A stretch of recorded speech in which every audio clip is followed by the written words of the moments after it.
Yeah, maybe, but the racket will talk. Welcome back to yet another episode of the Racket Will Talk podcast. It's slam time, so it's constant episodes from us because we are slam merchants, as much as Sam would not like to admit it. It's kind of by force.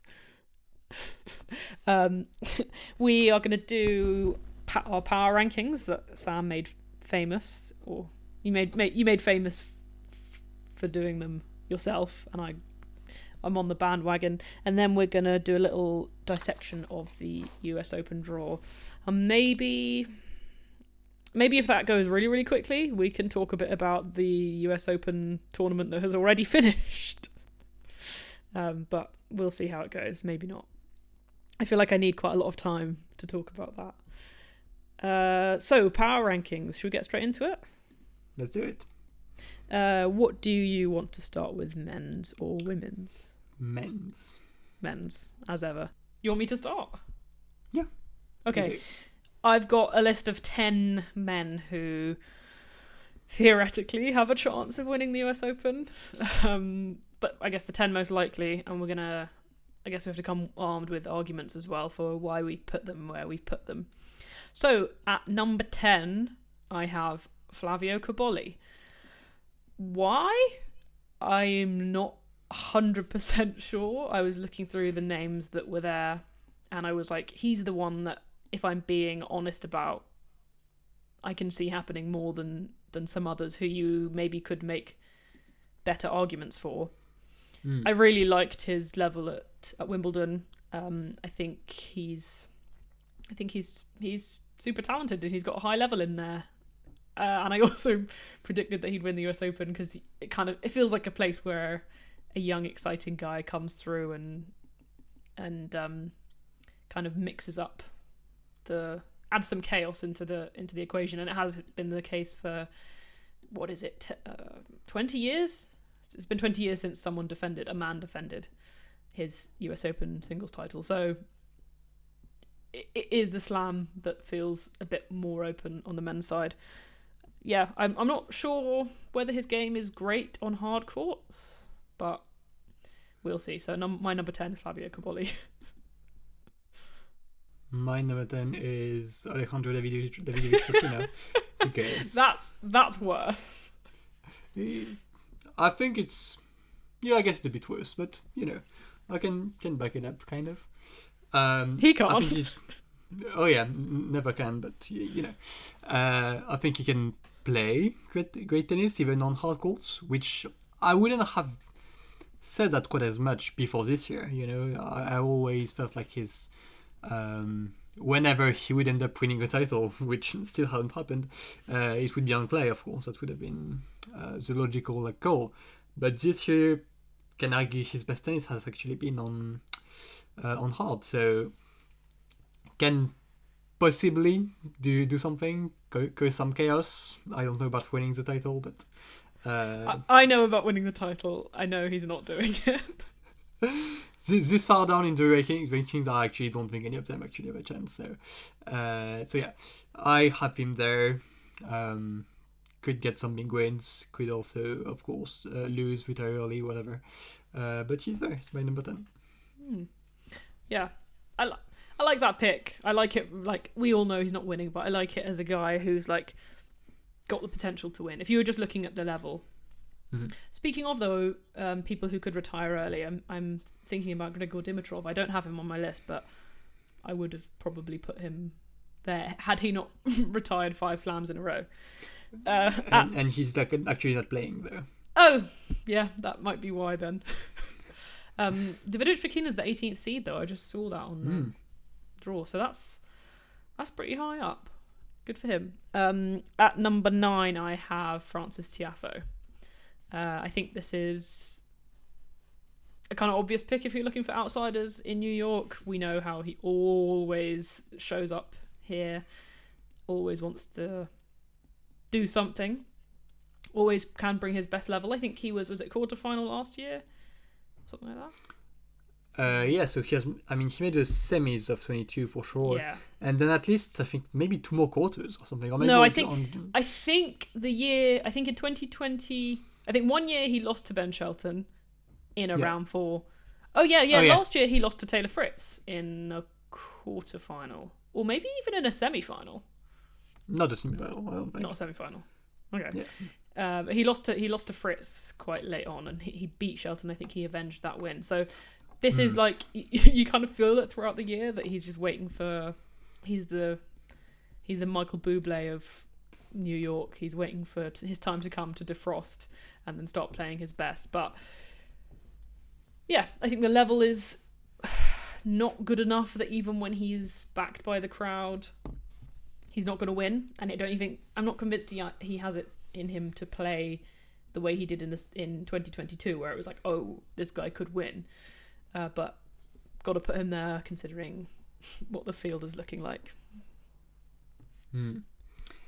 At number 9, I have Tommy Paul. Honestly, not because he's in great form, mainly because I think he's quite good, and if there is any time to show some form, to get his year back on track, basically that's what he would need to do.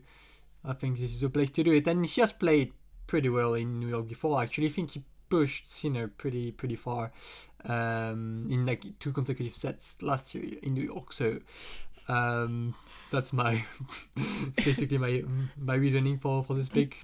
He pushed him to 3 sets. Yeah, he literally did he not win a set? Oh, I don't know. That is just a joke because there's a... Yeah, I know. Yeah. But he had a competitive match against Sinner last year. Okay. Which is actually big, yeah. Yeah, it's more than most people can say. That is kind of a Tommy Paul-esque thing, though. You know, played well against so-and-so. I'm off him. I don't know that he's been so unexciting this year. I've just completely dropped him as a kind of guy I overrate. So not on my list, but like don't hate the pick. At number 8, I have Lorenzo Musetti. I think. Oh, fuck! I forgot his hard court. Oh no! Yeah. I just forgot. I completely forgot. He's so terrible on the surface. He's here now, so. Imagine everyone close your eyes. Imagine it's not hard court, and then listen to what I'm going to say. I think he's got a really good level, and he's like probably one of the best 6 players in the world, potentially. Young guy, so you always think every tournament he's going to be better and better. I was impressed by what I saw of him in the exhibition thing, and he was wearing an elbow sleeve, which we know gives people magical powers. Elbow sleeves are undefeated in the last 3 Grand Slam finals that have been 2 Grand Slam finals that have been played. That's the Wimbledon men's singles final and the US Open mixed doubles final, because Vavasori and Sara Errani were both wearing elbow sleeves. So I'm big on elbow sleeves. I think Musetti looks excellent in his kit, like so good. I don't know who came up with this look, but every bit of it perfect. But it's hard court, so ignore all that. At number 8, I have Alex De Minaur. No, fuck off. Please don't tell me you've got Khachanov in here as well. No, I don't. Okay. Well, actually, they're kind of in the same boat. Maybe I should have had Khachanov. No. They're like... De Minaur better than Khachanov, but both of them, no. I'd rather put Popyrin in. Yeah, I'm not doing that either, of course. De Minaur also not winning the title, but good at winning matches. And actually at hardcore slams he tends to perform decently well. Just, a good all-around player who is not even in great form, and he's also like kind of burnt out or something. But either way, he's still here. My list being like reasons not to pick them, but they're still there, I guess. If we had a choice, the power rankings would be 2, maybe 3 players for the men. Yeah. Right. Okay. It's a better pick than Musetti, probably. I think so. But it's maybe a worse pick than Davidovich Fokina, which feels like a crazy thing to be both of those things to be true. Yeah.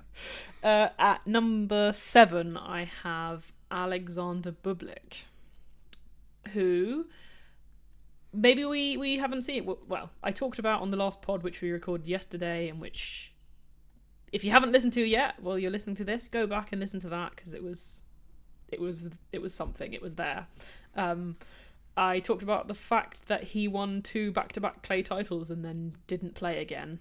I don't know whether this is an injury thing or whether it's a can't be fucked thing. But yeah, I think that's kind of huge. I don't think he has become a clay specialist. I think he's become a bit better at tennis, and the opportunities were there for him on clay. So I think he's, this year, probably been one of the best players. Like, this summer, for sure. Yeah, the summer. I don't know what he was doing before that, but yeah, I would put him in the top. Yeah, probably. I'd put him in the top 15. He's like Mboko on clay. No, not Boisson on clay. I'd put him in the top 15 of players. And if you're talking ceilings and potentials, blah blah blah, he's higher than that. So another chaos merchant, I guess. But I could kind of see it happening. At number 7, I have Jack Draper, who is coming back from. Was he ill or injured? I think he was injured. She's been injured for like the past month or so, more or less since Wimbledon. And so, yeah, we don't actually know what his form looks like, aside from mixed doubles, I guess, which is not very telling. We know he's locked in. Oh, yeah. I guess he was apparently actually pretty bad in the semi-finals, but locked in nonetheless. He talked a big game about being locked in. Oh, yeah, that's true. You know, yeah. And it's no crime being locked in. We can all agree. Okay, I guess not everyone can agree with that, but yeah, I have him there. I actually feel quite good about that pick. I actually feel 7 is quite low. He had, I guess, a string of bad slam losses this year at both RG and Wimbledon, sort of. But I think these are both like pretty easy to excuse, honestly. They were both like players with high ceilings on like a really great day. I also think he was injured, ill at Wimbledon. Yeah, because I think he was ill at Queen's and then was still ill for Wimbledon. And for me, like for a young player who is having like his first year as like a really big time, like, you know, top 5 seed or whatever, I think those are like so trapped. You know, I wouldn't really fault anyone for losing those. And just beyond that, before RG, he was pretty clearly like a top player who is like really reliable, and I love the improvements to his game, and I think if he's actually healthy and can find some momentum, he could actually do great here. Just make the quarters or something. And let's not forget, this is where he had his first good result last year, or first great result last year as well. He threw up on the court like 18 times against Sinner in that very dramatic match, but this was the kind of the start of it all, and the signs of. Was it semi-final, or I'm now put like 8 players in the semi-final? It was semi-final, yes. Okay, yeah, so he made the semi-final in an open draw, but still, it wouldn't be. He's done it here before, so you don't think that he can't play here. At number 6, I have Jack Draper. Similar reasons. He's lower than I would put him because of the fact he's missed a lot of tennis. There's questions around his form and injuries.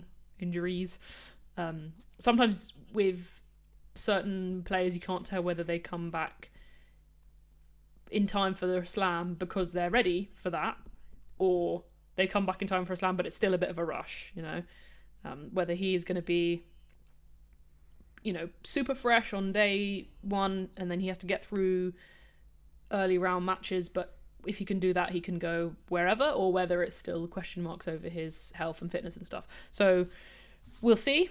But again, great game, big improvements. He is another one of those guys who you think he takes his chances. Like, he is, I think already I would say he's a maximizer, to be honest.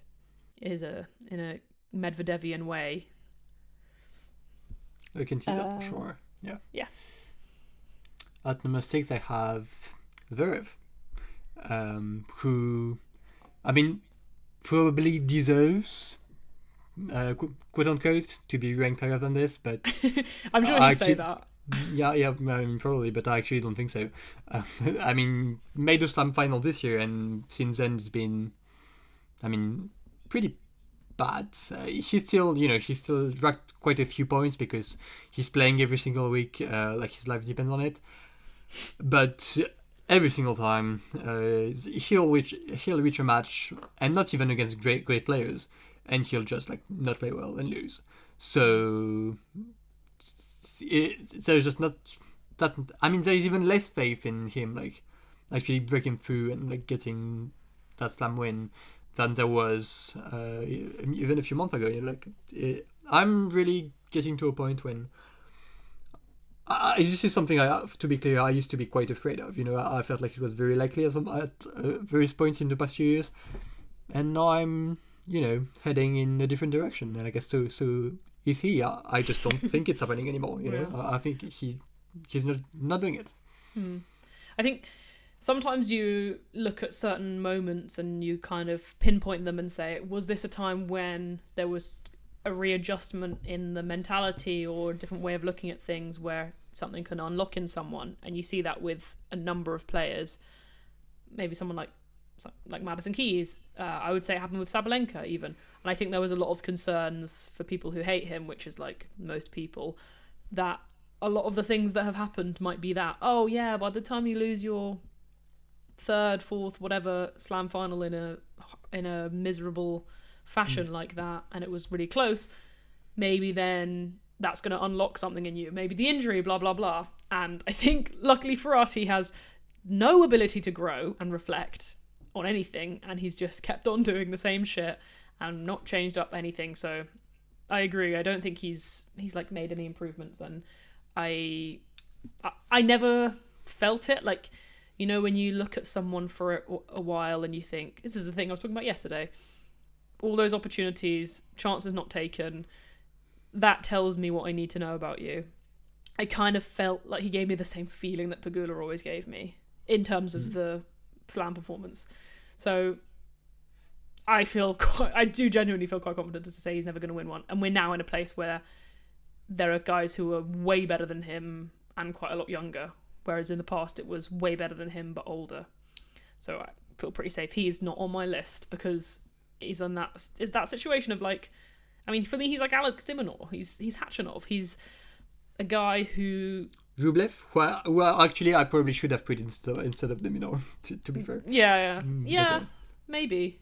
Just to appease the girlies who you were fighting with. Yeah, I don't see it for Zverev, and like, because if I didn't hate him, I'd might be charity put him on my list, but why bother? So yeah. At number 5, I have Taylor Fritz. Pretty straightforward and self-explanatory. I think he is the number 5. Feels like his number now. He's a very 5-y guy. He's consistently elite now. He's become pretty consistent in the slams, which was an issue for him earlier on in his career. It's a home tournament. His game's great. If someone outside of if for some reason the best 3 players all lose early on, I would be looking at Taylor Fritz to kind of think of himself as the favourite, basically. Whether we think of him as the favourite, which obviously I don't because he's number 5, is another thing, but he should be kind of assume that role and say, okay, this is now mine to lose. Defending finalist, decent guy. Sure. At number 5, I have Ben Shelton, who has improved leaps and bounds, some might say. No, I think it's actually been pretty steady, if anything. As a player, I think he's grown. I think he's returning better. It's not just serve and hope I'll get a tiebreak and win it situation anymore. And he's also someone who really, I guess, fairly similar to Tiafoe, really like benefits a lot from the like US Open atmosphere crowd. So big time showman, or all the cliches, and he really does probably play even better in those situations. So I'm expecting good things from him. I think he can go really far. I think he could actually go as a big upset. Like I think it's within like the range of possible outcomes. Whereas like De Minaur would just like never actually do it. Well, he's getting all the lashings. number 8, and getting dragged at every other point. To be clear, though, a big upset for Ben Shelton would be Djokovic, Sinner, or Alcaraz. Yeah.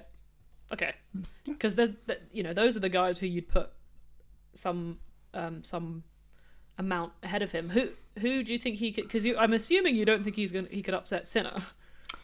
No, I don't, because head to head is pretty bad, and Sinner just kind of has all the answers to his specific brand of tennis.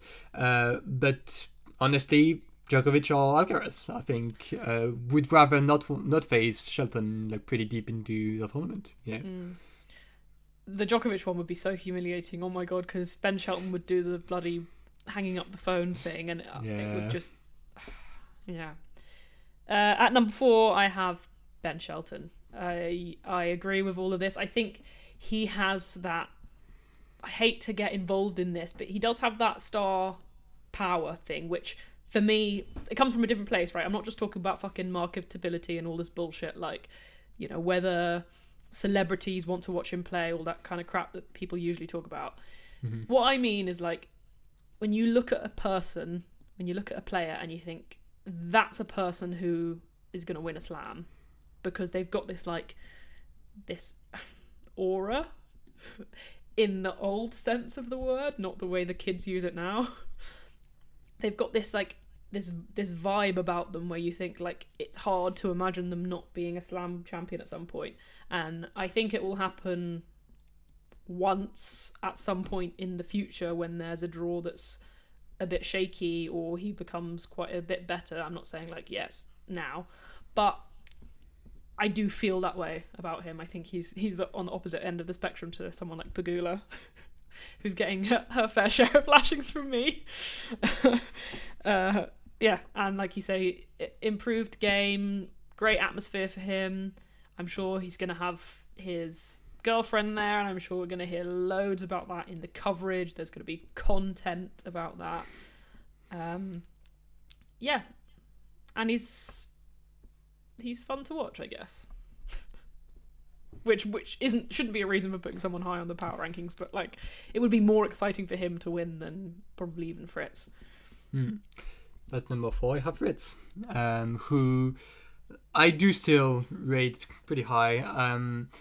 I actually don't think he has like improved all that much from this past year. I think he just been a bit injured at like unfortunate times, which is why he's not in like such a good position. I don't know if he'll actually like have another top was it 5 or 4 finish, but either way, I do think he has pretty much like maximized and found a way to just go deep and find opportunities, and just has an edge over, I mean, really most of the field, and it's not to say that he'll dominate all of them like quite comfortably, but I back him against, I mean, I think every other man except for Djokovic, Alcaraz, or Sinner. So that's why he's number 4. Just if you break it down in that way, I think that's what makes the most sense.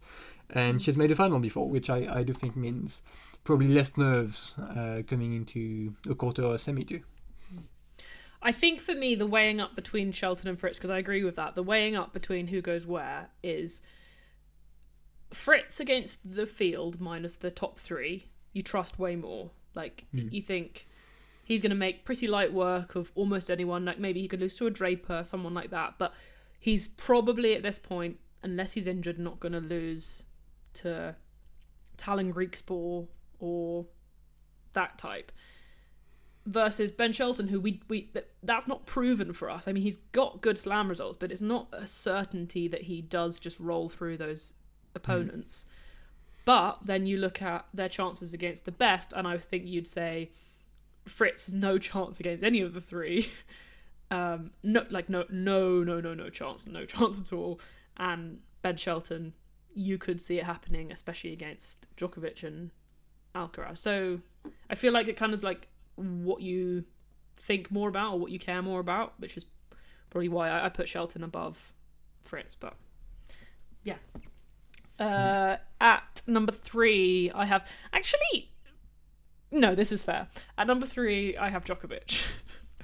Yeah, he's got his black Darth Vader kit on, which I'm very, very, very excited to see. He didn't wear that for the mixed doubles because he knew this shit's for the real stuff. He looked like Naomi, actually, dressed in his pajamas. And I'm really excited to see the kit. I don't know if it's going to be a night session only kit, but I think that he means business. There's a chance. There's a small chance that this is his last ever slam. I mean, there's not much to suggest that, but it's something that we have to acknowledge the possibility of. I think because of who he is, he would want people to know in advance, because I do think he wants the fanfare and the standing ovations and all of that kind of stuff. But equally, I think he's a guy who is almost delusionally confident, and so until he knows that he has no chance, he's not going to call it a day. And I think he doesn't know that yet. And maybe he's right. I mean, the history of his delusions have been he wins most of the time against the normal people. But we'll see. That's just something worth mentioning. I mean, there's not much evidence to suggest that will be his last slam ever, but there's a slim chance.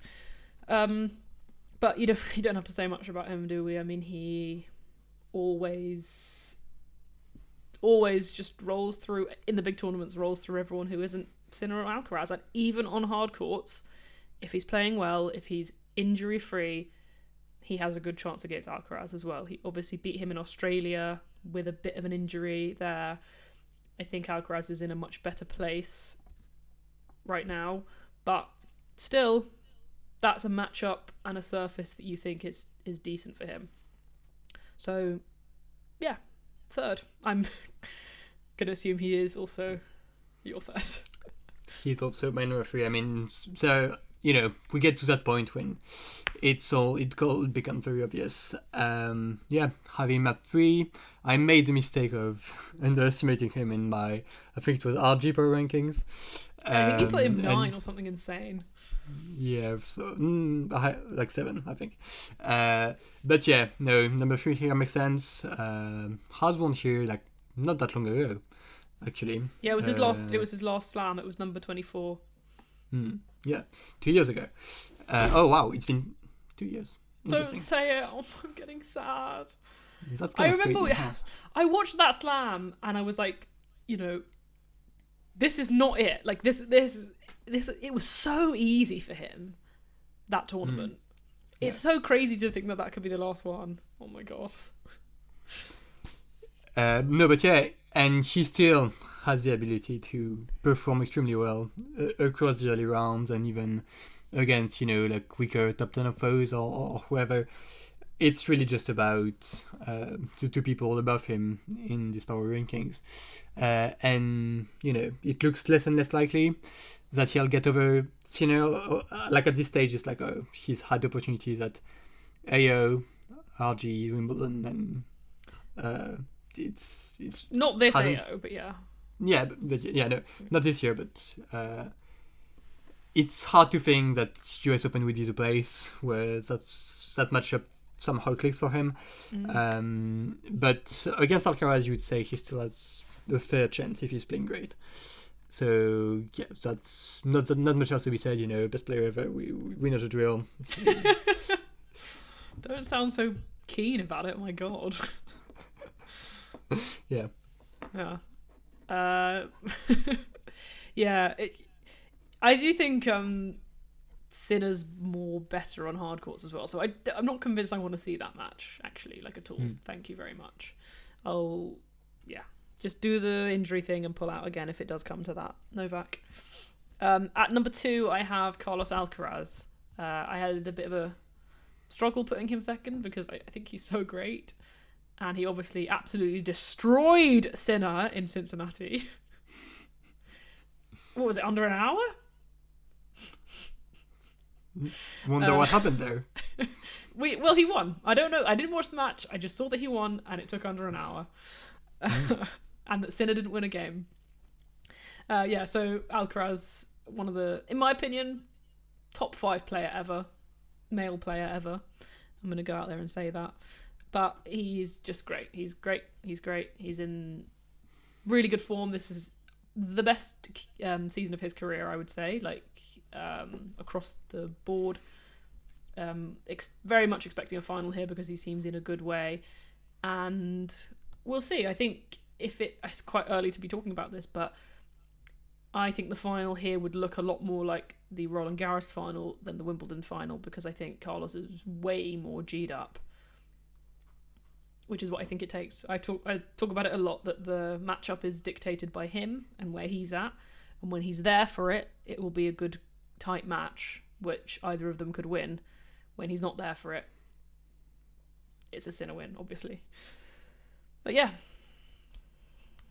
At number 2, I also have Carlos Alcaraz. So shocking.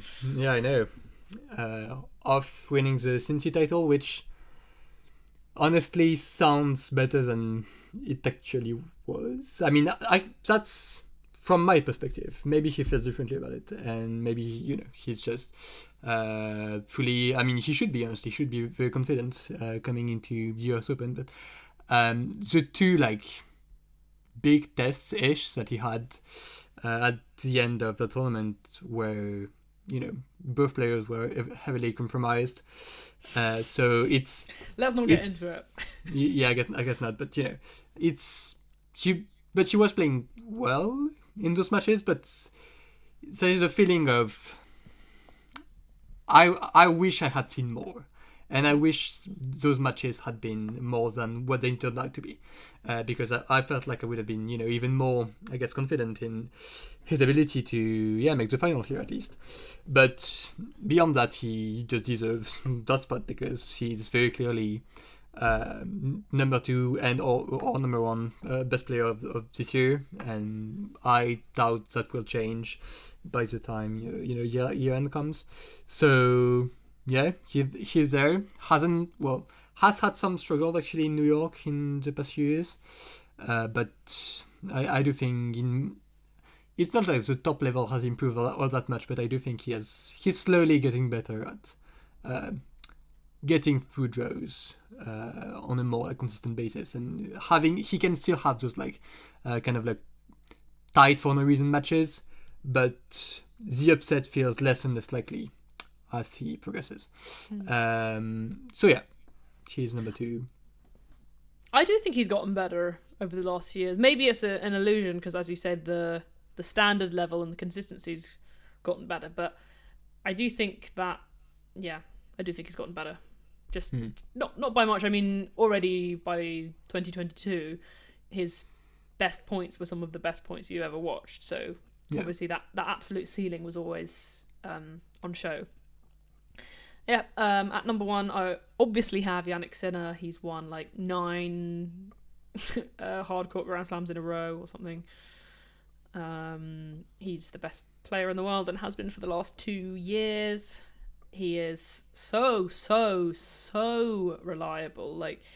I can't think of a time. Well, this is probably how it felt like with peak Federer, where it was he's just so upset proof that you just don't even entertain the idea of it happening. With someone like Carlos, it's really fairly likely there's always can be a Botic van der Zandschulp or something. With Sinner, it's just there's just no chance. He doesn't get upset in the 1000s. He doesn't get upset in the 500s, aside from, Halle. But it still was Bublik, and it was a very, very, very, very fast grass court. Yeah, there's just his odds to make the final must be just so low, so good. Yeah, so we very much expect to see him in the final, and you very much expect to see him against Alcaraz, but he deserves to be number 1. Yeah, my number 1 is also Sinner, and it's really getting to a point when looking at his draw feels a bit pointless. I mean, we will still do it, because so it can, I guess, still be interesting. But in his specific cases, what can go wrong? What can happen? who can beat him? And honestly, the answer is we really have reached a point when it's literally just one player. And I really like even Shelton, who is like the high ceiling crowd. You feel like there are lots of things that can make a Shelton match unpredictable and wild and all of these things. But against you just don't see it. It's like no, you will lose, and that's the case for I guess the 126 other players in this draw. So that's where we are, and obviously hard courts are his favorite surface by quite a mile, which he's still doing great on the other, but that's where he won his first 3 slams, and where he'll look to keep up his dominance over them. So yeah. And another kind of bit, I think if Carlos and Yannick meet in the US Open final, the winner will be number 1 at the end. So they're kind of playing for that as well.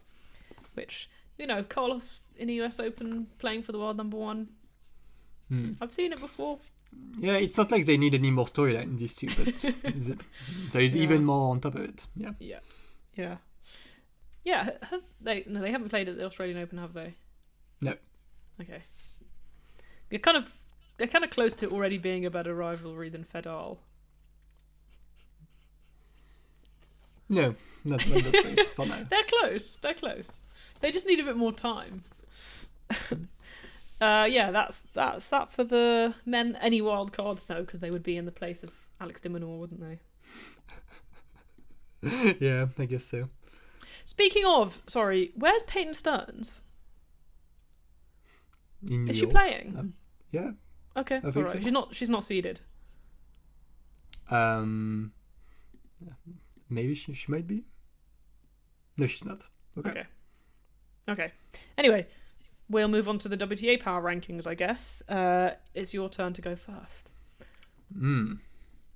At number 10, I have... You changing it to Peyton Stearns? No, I have Victoria Mboko. At number 10, which is... Honestly, it's kind of about respecting that one big title, but I never considered putting her further ahead, because as well as she did in that run and throughout the year, and despite all her upsides, I don't think she's quite there yet. I don't see this being a slam title run, honestly, at all. Which is not a slight on her or her ability or anything. It's just, as far as I'm concerned, the Canada run has come a tiny bit early for the stage of development and where her game is at for now. So that's still good enough for, I think, and that still warrants, I think, a number 10 spot. But yeah, that's where she stands for me. Mm-hmm. Yeah, I think also she doesn't feel like a player who kind of clicked and now is going to blast through everything in her wake. It feels like you said, a great result a little bit earlier than we would have expected, but soon it will be where she's at fairly regularly. I think that's a pretty decent argument. I left her off, but not because of an active choice to say you're not good enough. She's there or thereabouts. At number 10, I have Jessica Pegula. Just to give her one last ride. I will not be putting her anywhere near any power rankings ever again. But she's the defending finalist. She's American. She's supposedly good on hard courts, I guess. That's her best surface, I think. Oh yeah, for sure. So she's there, but I don't see it happening. But she is there. I also have Jessica Pegula at number 9. Oh, actually, no, sure. Mine's not number 10, yeah. Okay, I have her at number 9, which is really basically out of respect for her amazing run on hard court last year. I mean, that results-wise, that was actually pretty incredible, as it was Canada title, Cincy final, US Open final, only losing to Sabalenka in those runs, which was honestly very likely turned out to be the peak of her career. Um, Well, yeah, that's crazy. I mean, it's not you're laughing because that means she won't win a slam, but I still I'm think laughing that's, because it's that's funny to be your peak of your career, but obviously no, great. That's a great I mean, result. it's good. There's more than you could say for someone like Mukova, but it's funny. And also, I wouldn't say quite yet, and she might have a little veteran run in there somewhere. I mean, across three big tournaments, I really struggle to see how she could do better than that, honestly. Aside from winning a slam, of course, which, yeah. So, I think, honestly, unfortunately, she seems to be regressing somewhat. It's unfortunate weird. For whom? For her. Okay. And it's hard to say, like, what's happening. She doesn't even seem sure what's going on either. I think she's always very like eloquent, Pegula. She's really good at press conferences, all of that. So obviously she's been asked about her performances, I guess, like they were recently, and she is basically like, yeah, I'm just not playing well, and she doesn't seem to be sure why, which to me is not a great sign. Like if she's like, oh yeah, so it's just one thing I need to work on and focus on, and I'll be fine. She really seems confused as to where her good tennis has gone. So to me, that's not a great sign coming into a slam. So yeah, 9 seems fair enough. I'll tell you what it is. She's old. These maximizers, right? They're these like mid players who do well in their peaks. I think they drop off quicker because they've got less talent. If you look at someone who's supremely talented, it kind of holds even with old age. Fabio Fognini taking Carlos to 5 sets at 39 something years old. Monfils is still there. The talented guys stay decent until they're old, and I think this is the difference between someone like with a Medvedev career and someone with like, imagine Medvedev if that career went over 10 years instead. He'll be a much better player. But because he is a maximizer, he's not like shockingly talented. I think it's harder for you to be good even when you're getting just slightly older. Even a 31, which is what Pegula is now, is old enough for that to have an effect on you. And like the nature of her game, she relies a lot on her fitness and her movement and actually her speed and like anticipation. So I can imagine if she is slowing down slightly, and I'm not trying to call 31-year-olds old because it's basically that's my age, and when I'm 31 I'm not ready to be old. But in sport, that's old. That there's that famous tweet of when LeBron turned 30 and people said this fuckery won't go on much longer. It's because like 30 is the age where you start looking towards retirement in sport. I don't have to explain this to people. I'm just trying to say I'm not calling her old. I'm calling her tennis old. She's only, was it 3 years younger than Kvitova? Don't you think that's so insane? Yeah, it is. I mean, really wild, because basically when she really came into her own, like as basically a top player, Kvitova was already on the path, honestly, towards, well, not retirement, but she was already slowing down quite a bit. Yeah, so, I mean, she's been slowing down for a while, but she did win a 1000 after that. Yeah, quite recently. What a player Kvitova was. Oh, is, sorry. Sorry. Yeah, at number 9, I have Emma Raducanu. Maybe a little bit of a bold pick, but she's one of not that many people on this list who have won a US Open title before. I've been super impressed with her since most of the year, actually, I would say, but like especially the matches against Sabalenka and her Washington performance, all this kind of stuff. She's been able to string it together and show a scarily good level. I don't want her to win, but I wouldn't be super surprised if she did. I would be really shocked, actually. Really? No, but okay. Yeah. Would you be more surprised if she won than if Pegula won? Yeah. Okay. Well, more than if Mboko won. I guess no. Right. I think this is a play. She's basically in the position that Mboko could be in like 3 years' time. right? Where you think Raducanu won her title early, and like really early, not even in Boko early, but earlier than that. But she has since... She was also 18, I think. No, but it was like her like fourth tournament. She hadn't had a season of decent results to back it up, right? That's she true, was, but she's... I still don't think it was an accident. I mean, I'm not saying she was... Oh, yeah, no, I wouldn't say that either. Yeah, I think that level was there, and that level... Okay, I don't think that level is good enough to win the US Open now if she played the same level she did then. But I think she's a good player with good potential, and if she can get there, I put her less surprising than Boko. And actually I'd put her less surprising than Pegula. Okay. Obviously, because she's above her. Well, yeah, that makes sense. So then at number 8, I actually have Mira Andreeva, which I guess feels low for her. That's probably the lowest she's been on this list of mine for the last past few slams. I just don't know where she's at. That's my thing, and obviously she's been injured for the past few tournaments, so we literally just don't know. Which I guess is also why I'm not as confident, I guess, as if I had watched her recently. But I'm not sure she. It's funny because, well, she's won Indian Wells. Obviously, there was like that whole trend with Young, actually, usually Indian Wells champion winning the US Open. But that really feels like a long time ago, you know.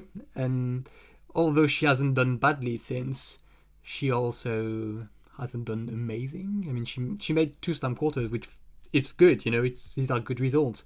But the way those losses came about have me like, I guess, a bit unsure for now about like what she can actually do here. Mm-hmm. Okay. At number 8, I have Amanda Anisimova.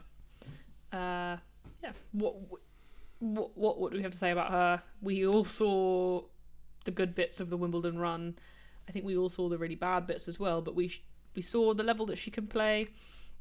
Excellent player. I love her. I love her talent, and we never think of her, or I never think of her as an American player in the way that, like, you don't think of her as having good results because she's in America. Like, you just, there's no association at all of, an Amanda Anisimova match on Arthur Ashe or on Louis Armstrong, anything like that. Because I don't think she's been successful enough to be relevant at the US Open.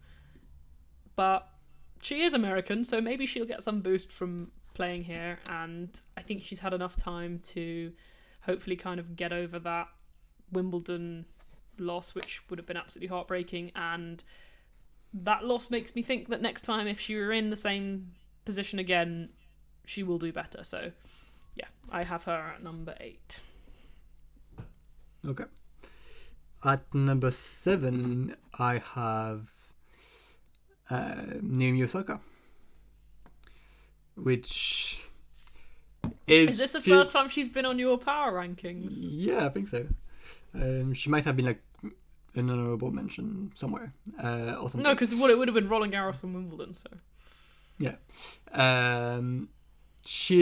it's honestly it still feels like the boldest pick for me on this list because as we have discussed, that Canada final run has left me far more confused than I would have expected it to because of the way that loss in the final came about.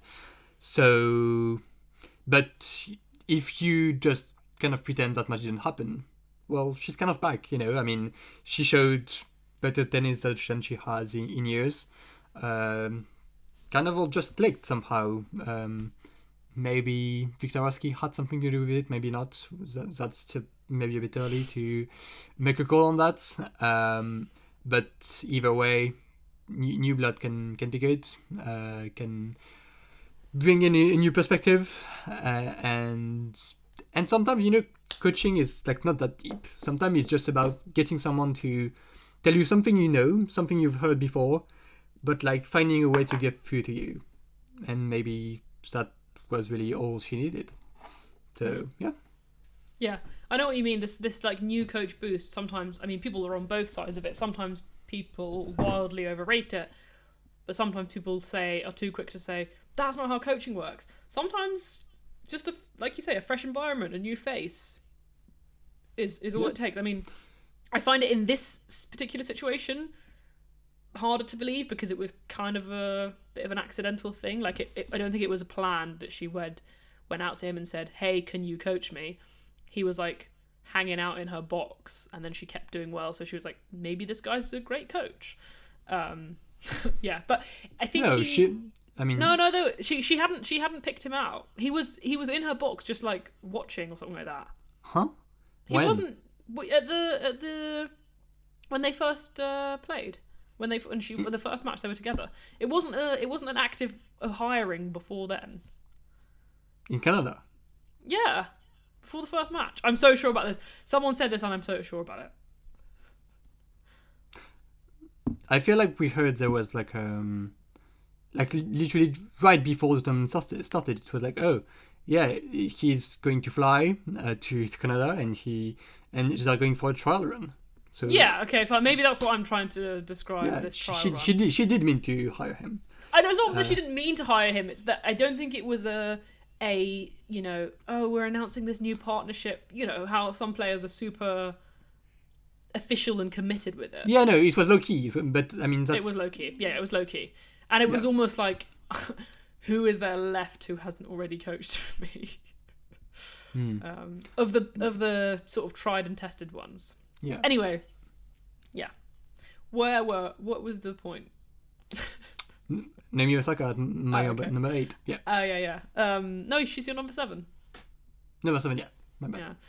Yeah. I think it could be interesting, that partnership, though, because he feels like the exact opposite of what she would want in a coach. Like, imagine Naomi and then this, like, old, kind of grumpy, strict Polish guy. Like there's no vibes there, and I think that could be good for her. Yeah, and it's just, that's very like serious and a bit cold, maybe, like face, and he's like, this guy is just not panicking. She's there. Maybe you're panicking, but she's not, and maybe that can be helpful. He's probably as the polar opposite to Patrick Mouratoglou. Like he's as close to the opposite as you could get among, white European male WTA coaches. At number 7 I have Naomi Osaka. I'm not that worried by the final loss in Canada. Like, okay, obviously it's bumped her down on the list a little bit, but I'm not concerned that if she were in the same place, the same thing would happen. It's the same as the Anisimova thing. But it would have been nice for that to be a title and for to have that confidence level. I'm worried more that as an incident kind of eroded the level, the work and the confidence building that had happened in the week before, which I do think was a big thing because, like we were talking about, she kept losing these close matches, playing well but losing close matches. She managed to win one of these close matches, and I think that was what gave her the life for that week or 10, 12, whatever days. I'm worried that it's now completely gone and she's back to that where she was before, sort of mentally, and kind of not trusting herself and all this kind of stuff, not thinking clearly.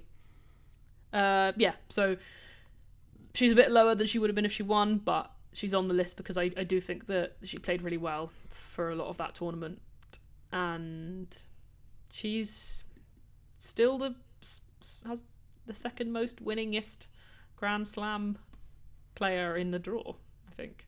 There's Venus. Titles. Right. There's Venus. Right. Okay. She's the second most winningest Grand Slam player by titles in the draw under the age of 44. True. Maybe I should put Venus on my list. Should you? Probably not. Yeah. Turned feels a bit high, but somehow Anisimova has landed at number 6 on my list. I was, messing around with the list, and I'm like, I kind of trust her a little bit more than Naomi, so there she is. Which is crazy. I definitely trust her against Naomi. Oh yeah, well, that's true. But no, I mean, I guess it's not like a full like confidence pick, but it is. Um, I, it's kind of similar to, I guess, the Naomi Canada situation where like, how do you look at it? Is it a a disaster, mind-ruining moment, or is it actually that's my best friend for NC ever? And I think she'll be able to look at it that way and to really trust her game in those moments. And honestly, for most of Wimbledon, it's not like she was playing the very best version of her tennis. You know, she was scrambling in quite a few matches where you wouldn't really have expected her to, and yet she still found. Was it Galfi? Um, She lost a set too. Yeah, I think so. Yeah, and still she came through, and against Noskova as well. She had that like really gritty win. I trust her more as a competitor than probably I ever have before. And yeah, so if that very best tennis comes out, I mean, could see another great run here I think. So yeah. Yeah, by some margin, the best year of her career. She'd never been ranked inside the top 20 before, and she's pretty comfortably in the top 10, right? Anisimova, something 7 or something like that. Well, quite comfortably. Yeah, at number 6, I have Madison Keys. Obviously, the last winner of a hardcourt slam.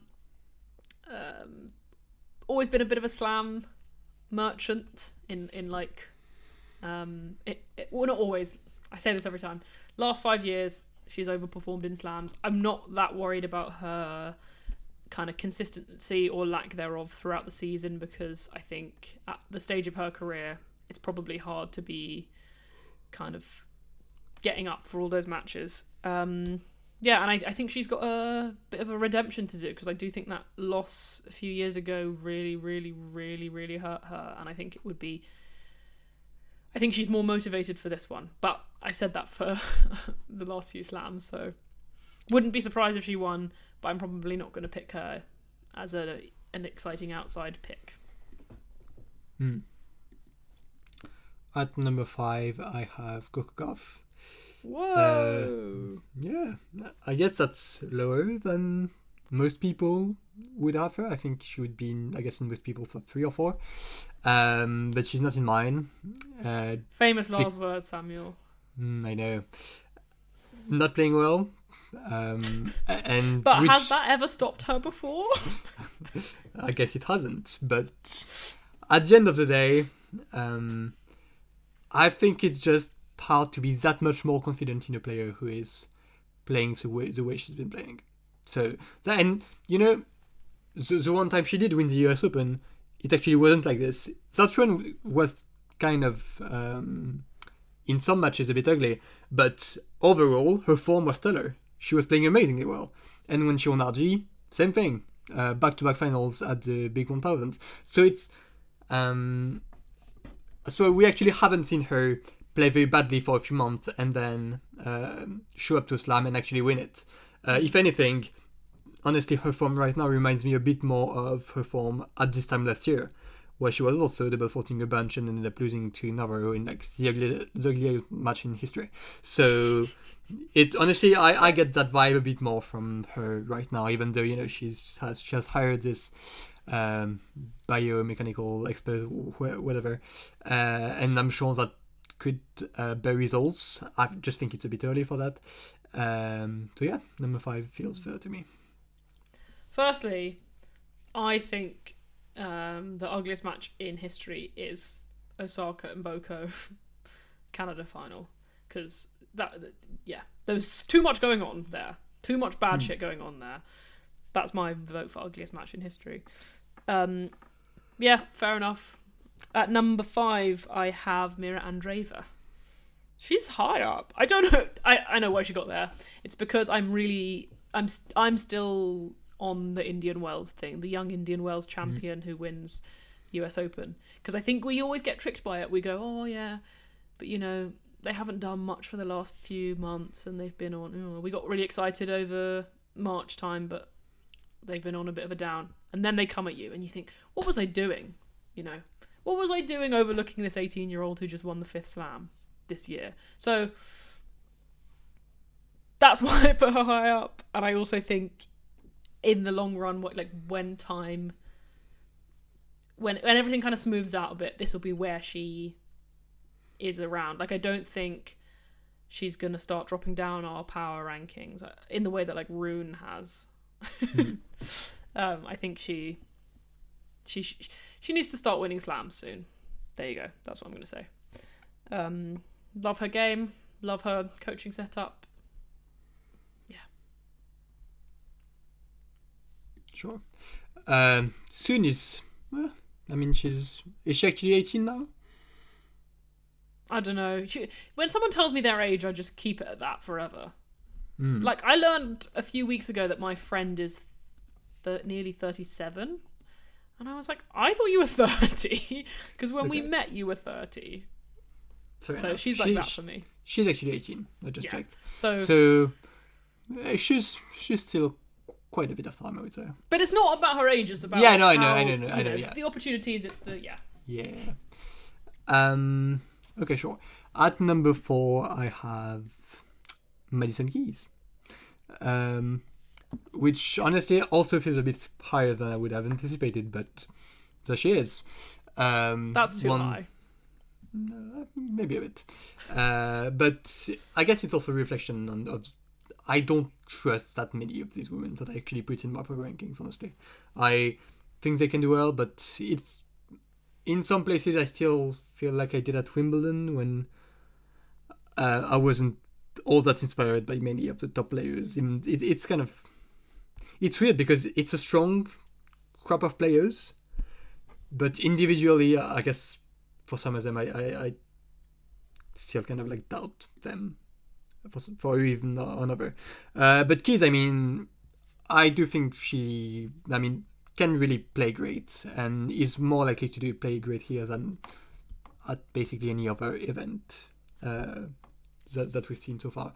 So could be another big run. It's possible, and I think she'll be that much more focused, that much more locked in, and that could obviously bear big results. So there she is.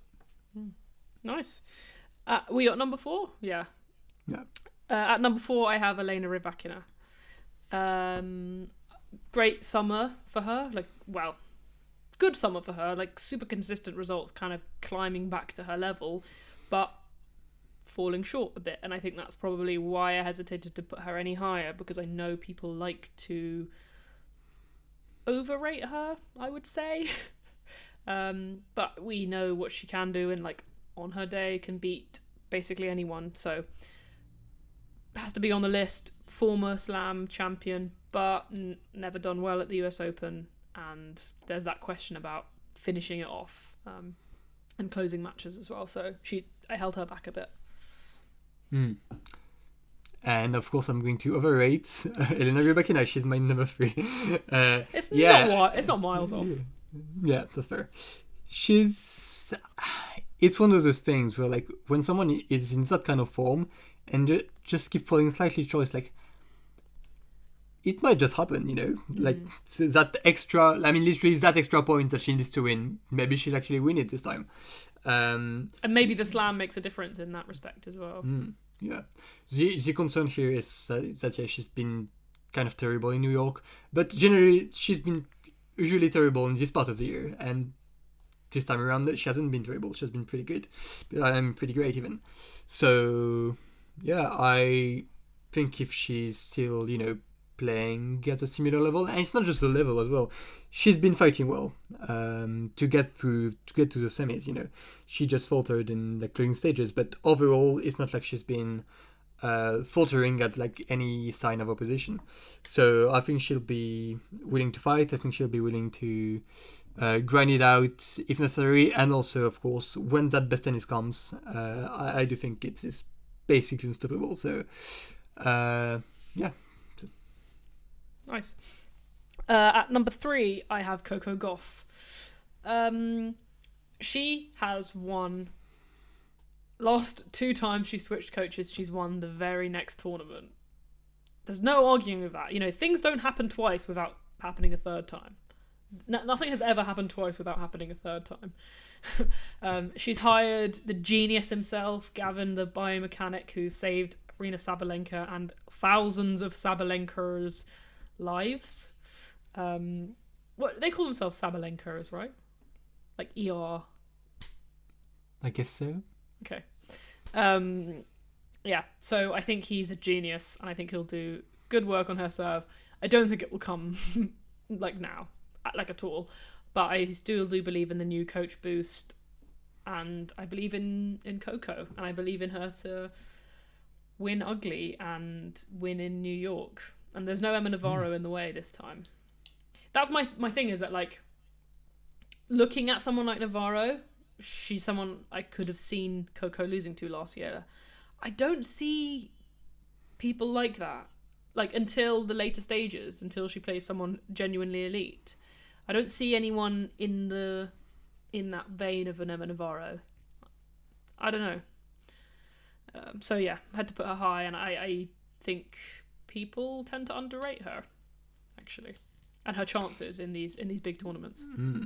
I mean, she's fascinating to me. I'm kind of always thinking about her. No, it's true. That's such a great line. She's so unique in so many ways, and yeah, I'm just looking forward to seeing what she does, because it's that thing where every time she finds better form, it's like, okay, she's never going to be that bad again, and then it happens again. Every single time, and so and still she still has so many upsides. She's so fascinating. So yeah, I'm excited to watch her, I guess. Yeah. Who do you think are your three tennis players you think about the most? I'll take out the players I'm actually a huge fan of, because number one on that list would be Swiatek, because I think a lot about Goff. I think a lot about lately actually Rybakina I've thought a lot about. Think a lot about I mean, Fritz I've thought a lot about for some reason. It's kind of strange. The concept of thinking a lot about Fritz. Yeah. Oh my god, that's crazy. And I need a third one. What is there to think? Dawson. Think a lot about Dawson. Oh, she nearly made it. Oh no, she was my 10th, and then I took her off for Raducanu. But I wouldn't be surprised.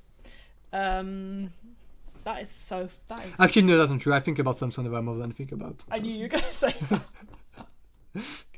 Think about Samsonova. I don't think I think about any of them. I'm not even thinking about them when I'm watching them. No, Ig would be in my top 3, I think. Who is sorry, we're at number 3. No. I'm we're at number 2. You're at number 2. Yeah. Mine number 2 is, I mean, I guess there's some tension here. There is. It's Iga Swiatek. Yeah, I knew you were going to get it wrong. I knew you were going to do that. Iga fans always underrate her, man, apart from the ones who are insane and think she's the best thing to ever walk the planet. Yeah. I'll start with, she's probably going to be the US Open favorite for most people. For a bunch of people, and I don't think it's undeserved at all. And honestly, her form is better, and she obviously has better habits in the latter stages of Grand Slams. That's one way to put it. And still, actually, no, I should say good things now, because I'm already explaining why Sabalenka is first. No, but yeah, Swiatek is second because she's playing great. Her best form in really quite a while, in over a year. Cincinnati was an interesting run, because it's not like she was playing lights out every single match. I think she was fine standard for I think she won 5 matches for 4 out of the 5, and she was amazing against Rybakina in the semis. Like amazing. One of her best wins of the year, just level wise.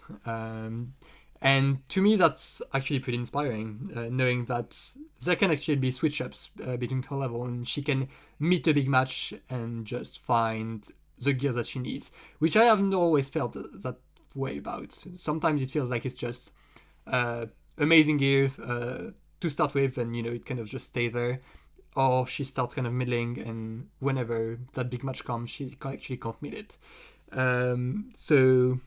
And just winning, obviously, a title that you wouldn't really expect her to. That's, if you ask me, like, before the year started, which title I could see her never winning, Cincinnati would be pretty high up. So for all of those reasons, she's in great form, and I do think she's poised to have another great US Open run after not doing so well in the last few. So yeah, number 2 makes sense to me. Okay, as I said, you got it wrong. My number 2 is Sabalenka. Of course, she has been the best hardcourt player in the world for the last 3 years, especially at the slams. She's won three slams, all of them more on hardcourt. Gosh, it feels like it more than that because of all the finals. But yes, 3 slams, all of them on hardcourts. Very much a formidable hardcourt player, defending champion here. Has made the finals of the last 5 hardcourt slams. Is it more than that? It is 5. Right, okay. So, yeah. But I am concerned about her form, and I don't know if it's a big worry, a permanent worry, but she does seem like a tiny bit disinterested or unfocused, or I don't know what it is that's causing it, but she hasn't had a great result in a long time. Really, she hasn't had a great result since Madrid. Did she win it? Yeah.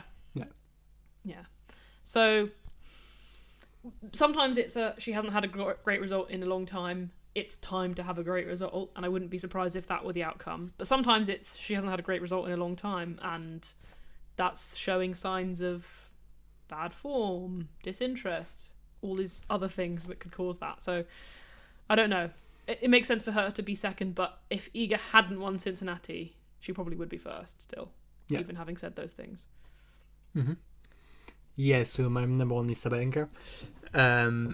And it just, something about the way she's playing those slams just makes me think there is always another chance for her. And that game basically always shows up early on. And what did I tell you about chances? Well, the thing is, Sabalenka is actually so good that she can just create those chances again and again. And it's every single time she's faced adversity of some kind, and usually it comes in the form of some kind of streak at a specific stage, or even sometimes something in her game not cooperating. She always finds a way, and she always meets that challenge head on. And I don't see why she couldn't do it again. And even if, she hasn't won a title since Madrid, but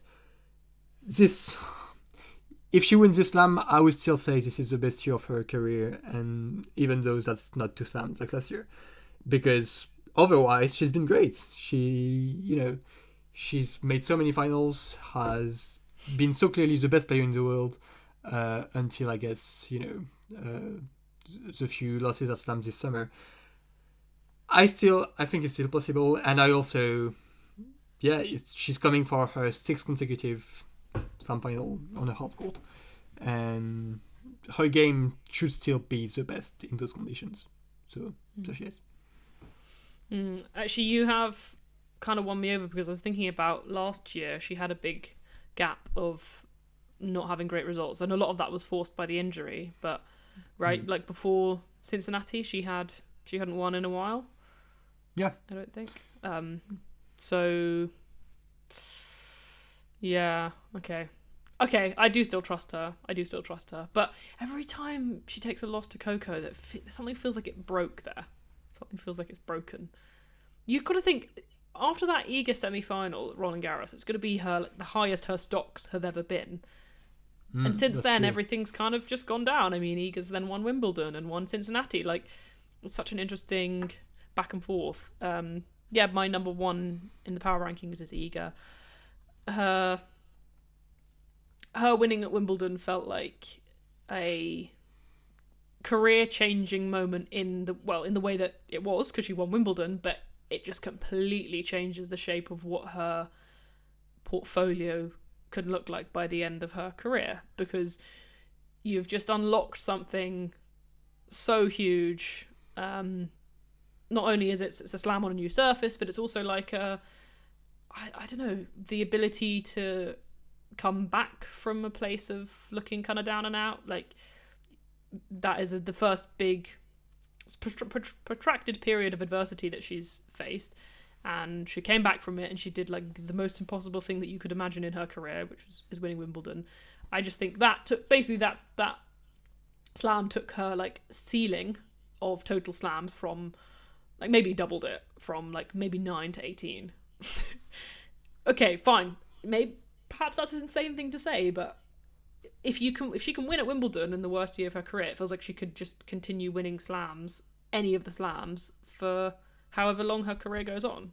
So I don't think it's a ridiculous thing to say. Anyway, and then she went and won Cincinnati, and it feels like she's back to her what we know her for again. So and then was really competitive and locked in the mixed doubles exhibition thing. So she wants it. She's feeling fresh enough to be frolicking about with Casper Ruud.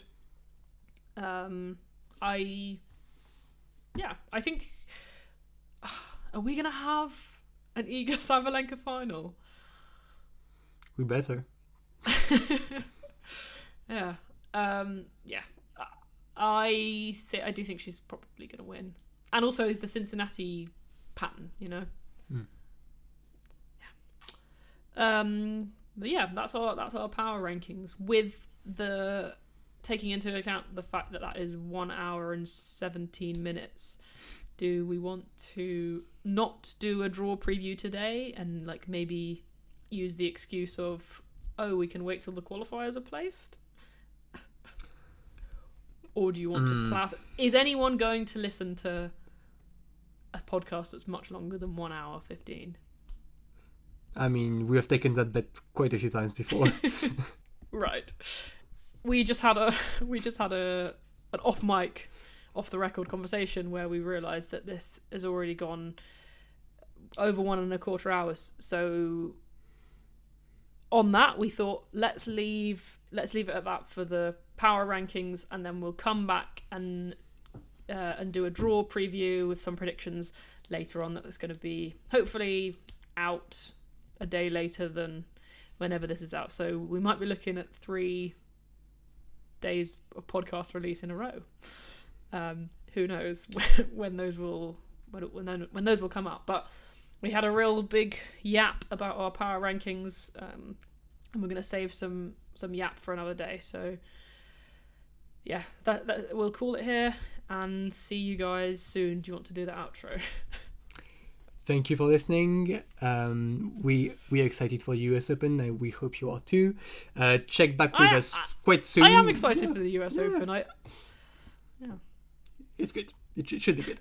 And check back again with us very, very soon for the draw preview, which we actually will have actual and predictions. Yes. Draw preview, predictions, and the qualifiers will be placed. I hate looking at those draws where it's a gap. Yeah.